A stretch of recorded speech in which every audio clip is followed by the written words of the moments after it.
আসসালামু আলাইকুম। ওই তো সনাতন ধর্মে, তাই না? সালাম দেবে। আপনি কেমন আছেন? ভালো আছেন? তাই আমার এইখানে এসে কেমন লাগতেছে আপনার?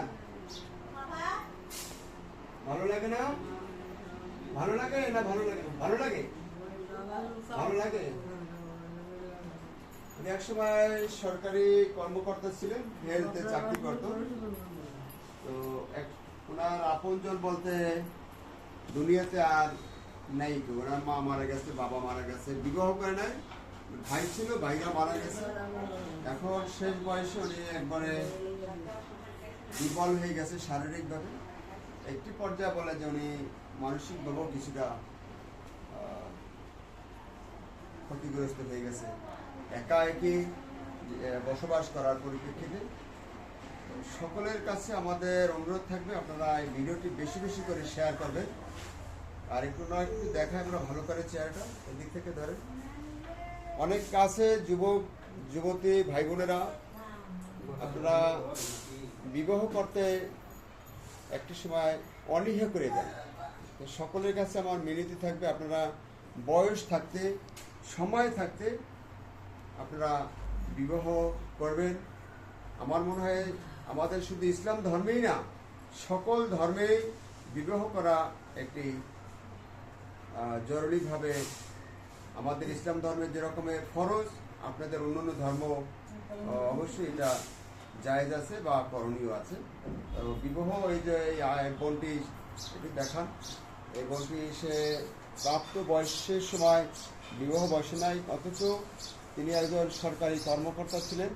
আজকে তার এই বৃদ্ধ বয়সে এসে কিন্তু সে পরের উপরে, অর্থাৎ বৃদ্ধাশ্রমের উপরে ছাড়া আরও না কোনো গতি হলো না।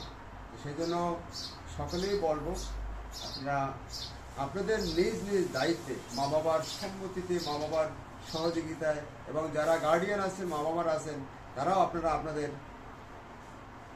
ছেলে মেয়েকে প্রাপ্ত বয়স হইলে বিবাহ শাদী দিবেন। নতুবা এরকমের একটা বয়স, আমার কাছে অনেক লোক আসছে এরকমের বিবাহ বয়সে নেই, অনেক লোক আমার এখানে আশ্রয় দিয়েছিলাম। আমি বরিশালের বৃদ্ধাশ্রম কাউনিয়া হাউজিং, আমাদের এই ঠিকানাটা। এই বৃদ্ধাশ্রমটি প্রতিষ্ঠিত এবং পরিচালক সাকত হোসেন।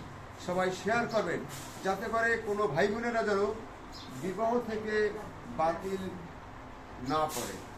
যদি কেউ বিবাহ না বসতে চায়, তাকে বুঝাইয়া বিবাহ দেবেন। অনেকে হয়তো আঘাতপ্রাপ্ত, কোনো না কোনো একটা বিষয় নিয়ে তারা আঘাতপ্রাপ্ত হওয়ার পরে বিবাহ করতে অনিচ্ছা এসে যায়। সেটা ভুলে যেতে হবে।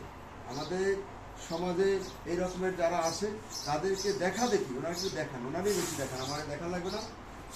ওনাদের মতন যারা আরো অনেক মানুষ আছে পৃথিবীতে বিবাহ করে নাই, তাদের অবস্থা কিন্তু শেষ পর্যন্ত এই বৃদ্ধাশ্রম, এরকম বৃদ্ধাশ্রম ছাড়া আর কোনো জায়গা হয় না। আজকে ওনার সয় সম্পত্তি, ওনার টাকা পয়সা, ওনার চাকরির জমানো যেই সম্পদ, সব কিন্তু আজকে মানুষে খাচ্ছে। অথচ উনি বৃদ্ধাশ্রমের একটা জায়গায় এসে আশ্রয় নিচ্ছে। আজকে যত এই যে অবহেলিত মানুষ বলেন, যা কিছু বলেন, তাদের সাথেই তার আজকে সঙ্গ, তাদের সাথেই এখন তার এই শেষ সময়টা কাটাতে হয়। যে সেই জীবনের দামটা কি। অনুরোধ রাখবো সকলের কাছে, আপনারা বিষয়টি বিবেচনা করে আপনাদের নিজ নিজ জীবনটা সুখীময় পাবেন। সবাই ভালো থাকবেন। আসসালামু আলাইকুম রহমতুল্লাহ।